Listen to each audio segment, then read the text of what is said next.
নমস্কার বন্ধুরা, আরেকটা নতুন পর্বে আপনাদের সবাইকে স্বাগত জানাই। আশা করছি আপনারা সবাই ভালো আছেন, সুস্থ আছেন। বিষ ব্যথা কমানোর জন্য আমরা কত কিছু অবলম্বন করি, হাজার হাজার টাকার ব্যথা কমানোর ওষুধও খেয়ে থাকি। এতে আমাদের শরীরে উল্টো আরও রিয়াকশান দেখা দেয় নানা রকম। আজকে আমি আপনাদের সঙ্গে দুটোর টিপস বা হোম রেমেডি শেয়ার করব, যার ফলে হাঁটুর ব্যথা, কোমরের ব্যথা, গোড়ালির ব্যথা আপনারা 5 মিনিটের মধ্যেই কমিয়ে ফেলতে পারবেন। আপনাদের হাজার হাজার টাকার ব্যথার ওষুধ খেতে হবে না। বন্ধুরা, আমাদের বাড়িতে যারা বয়স্করা আছেন, কম বেশি প্রত্যেকেরই দেখা যায় হাঁটুতে যন্ত্রণা, কোমরে যন্ত্রণা, এমনকি উঠতে বসতে কষ্ট হয়। এটা যে শুধু বয়স্কদের সমস্যাটি হয় তা নয়, বর্তমান সময়ে দেখা যাচ্ছে ইয়ং জেনারেশনের মধ্যেও কিন্তু এই সমস্যাগুলো দেখা যাচ্ছে খাওয়া দাওয়ার অনিয়মের কারণে, ক্যালসিয়ামের কারণে, এমনকি প্রোটিন আয়রনের ঘাটতির কারণে এই সমস্যাগুলি হয়। আর যার কারণে আমরা কিন্তু নানা রকম কষ্ট বেদনা দূর করার জন্য ওষুধ খেয়ে থাকি। তাই এই ব্যথা যন্ত্রণাগুলো আমরা খুব সহজেই দূর করতে পারি ঘরে থাকা আমাদের নিত্য প্রয়োজনীয় জিনিসের মাধ্যমে। কিভাবে, চলুন তাহলে দেখে নিই। দেখা যায় মালাই চাকিতে বা হাঁটুতে প্রচুর পরিমাণে ব্যথা করছে। সবার প্রথমে যেটা করতে হবে, এখানে দেখুন একটি বোতল নিয়ে নিয়েছি। বোতলের মধ্যে আমি নিয়ে নিয়েছি গরম জল। আমাদের বাড়িতে যদি হট ব্যাগ থাকে সেটাও ইউজ করতে পারেন, আর হট ব্যাগ যদি না থাকে কোনো সমস্যা নেই, এরকম একটি বোতল নিয়ে নেবেন। সবার প্রথমে স্টেপ 1, বোতলের ভেতরে গরম জল নিয়ে নেবেন, যতটা গরম জল সহ্য করতে পারেন। তারপর যেখানে যন্ত্রণা করছে, হাঁটুতেই হোক, কোমরেই হোক, কিংবা এই হাঁটুর নিচের মাংসপেশিতে, এইভাবে বোতলটা দিয়ে আমাদের এইভাবে ঘোরাতে হবে। এর ফলে দেখবেন, লক্ষ্য করবেন ব্যথার জায়গায় কিন্তু মুহূর্তের মধ্যে আরাম পাবেন, ব্যথা কমে যাবে। সবার প্রথমে কিন্তু ব্যথাটাকে হালকা একটু আমাদের এইভাবে কমিয়ে নিতে হবে। গরম সেক দেওয়াও কিন্তু ব্যথার জায়গায় ভীষণ উপকার। অনেক সময় ফুলে যায়, ফোলাও কিন্তু কমে যায়। তারপর যেটা করতে হবে, আমাদের প্রত্যেকের বাড়িতেই রান্নাঘরে সরিষার তেল থাকে।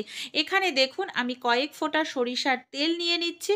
সরিষার তেল নিয়ে আমাদের যেখানে ব্যথা, আমি হাঁটুতে দেখাচ্ছি, হাঁটুটা প্রচণ্ড ফুলেও গেছে, ব্যথাও করছে, তাই হাঁটুটা আমাদের এইভাবে মালিশ করতে হবে। হাঁটু কিংবা হাঁটুর নিচের যে মাংসপেশিটা থাকে না, অনেক সময় দেখা যায় খিঁচ ধরে ওঠে, আমরা হাঁটুটা নড়াচড়া করতে পারি না। এইভাবে যদি একটুখানি 5 মিনিট মতো মাসাজ করে নেওয়া যায়, সবার প্রথমে গরম সেক দিতে হবে, তারপর এই মাসাজটা করতে হবে সরিষার তেল দিয়ে। সরিষার তেল যদি আপনাদের অপছন্দ হয়, আপনারা তিলের তেল ব্যবহার করতে পারেন। ব্যথা দূর করতে কিন্তু তিলের তেল দারুণ কার্যকারী। এইভাবে তিলের তেল দিয়েও একইভাবে মাসাজটা করে নিতে হবে, তাহলে দেখবেন আরাম পাবেন। তারপর আমাদের যেটা করতে হবে, এখানে আমাদের নিয়ে নিতে হবে একটি তাওয়ালে। দেখুন আমি একটি বড় তাওয়ালে নিয়েছি, আর এই জায়গাটায় কিন্তু নরম তাওয়ালেই ব্যবহার করতে হবে। তাওয়ালেটাকে এইভাবে আমি ভাঁজ করে মোটা করে নিচ্ছি, কারণ ব্যথার জায়গায় যদি শক্ত কোনো জিনিস দেওয়া হয় আরও বেশি সেই জায়গায় ব্যথা হয়ে যায়। তাই নরম জিনিসটাই ব্যবহার করার চেষ্টা করবেন। আর এরকম মোটা জিনিস যদি তাওয়ালে না হয়, হাতের কাছে বিছনার চাদরটাকে এইভাবে সরু করে উঁচু করে নেবেন। তারপরে তার ওপরে আপনারা হাঁটুটা এইভাবে রাখতে হবে। দেখুন ঠিক এইভাবে হাঁটুটা রেখে আমাদের একটু ব্যায়াম করে নিতে হবে, যার ফলে ব্যথা কিন্তু 5 মিনিটের মধ্যে গায়েব হয়ে যাবে। হাঁটুটাকে আমাদের এইভাবে ভাঁজ করতে হবে। অবশ্যই লক্ষ্য রাখতে হবে, যতটা ভাঁজ আমরা করতে পারি ব্যথা না করে ততটাই করতে হবে। অতিরিক্ত ব্যথা যখনই করবে, সঙ্গে সঙ্গে পাটা কিন্তু টান টান করে দিতে হবে।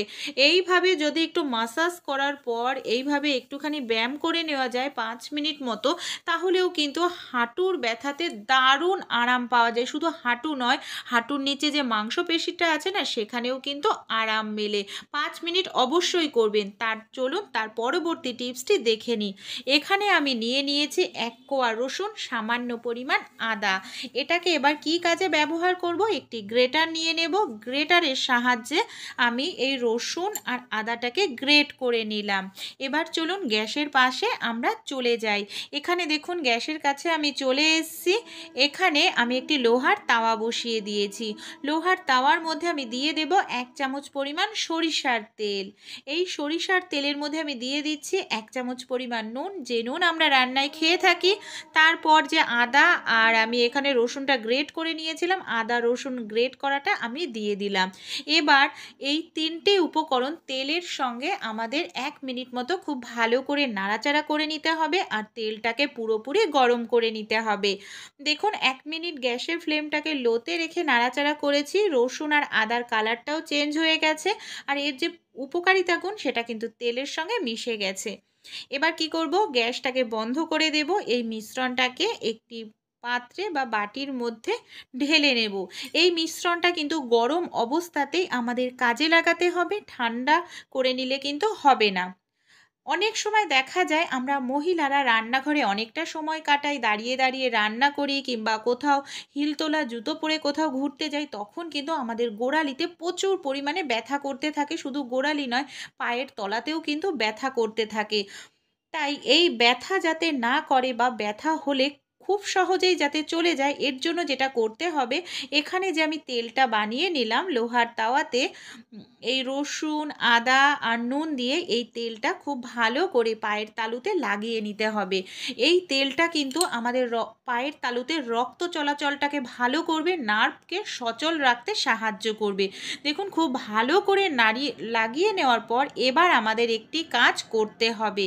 আমাদের প্রত্যেকের বাড়িতেই কিন্তু চুল আঁচড়ানোর জন্য আমরা চিরুনি ব্যবহার করি। আপনারা কোনো পুরনো চিরুনি নিয়ে নিতে পারেন। চিরুনি দিয়ে এইভাবে আমাদের পায়ের তলাটা আমরা যেরকমভাবে চুল আঁচড়াই সেরকমভাবে আঁচড়ে নিতে হবে।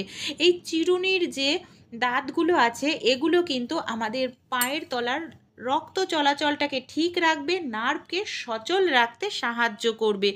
এর ফলে লক্ষ্য রাখবেন আপনারা যে এটা করার সঙ্গে সঙ্গে কিন্তু আপনাদের আরাম অনুভূত হবে, গোড়ালি ব্যথা জাদুর মতো গায়েব হয়ে যাবে।